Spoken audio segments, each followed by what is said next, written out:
Bharatiya Janata party के सबसे बड़े नेताओं में से एक और देश के गृह मंत्री अमित शाह 24 अप्रैल को 2 दिवसीय वाराणसी दौरे पर पहुंच रहे हैं। इस दौरान वह सबसे पहले वाराणसी में केंद्रीय चुनाव कार्यालय का उद्घाटन करेंगे।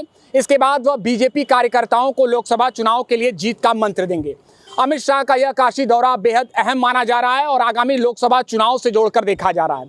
इससे पहले 2014 लोकसभा चुनाव की बात हो, 2019 लोकसभा चुनाव की बात हो या यूपी के विधानसभा चुनाव की बात हो, अमित शाह की रणनीति बेहद कारगर रही है। 2014 लोकसभा चुनाव के पहले भारतीय जनता पार्टी द्वारा उत्तर प्रदेश में जीत हासिल करना इतना आसान नहीं रहा है।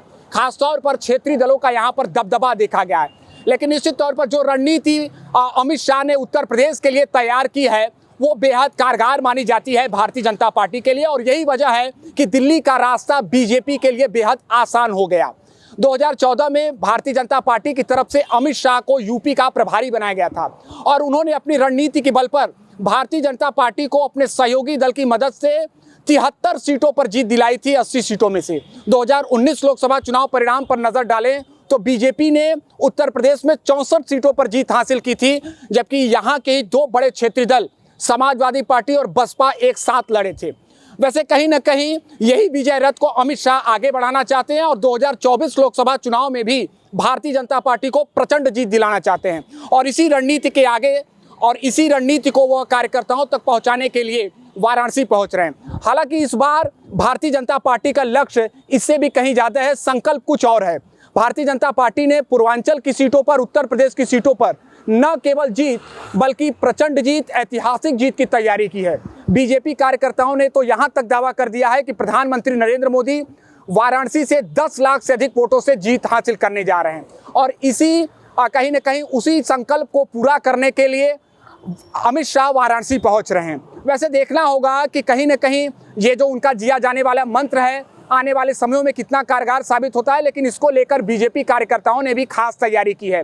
एयरपोर्ट से लेकर महमूदगंज तक ढोल नगाड़े गाजे बाजे के साथ उनका स्वागत होगा और पूरी तरीके से चुनावी अभियान को गति देने का प्रयास किया जा रहा है।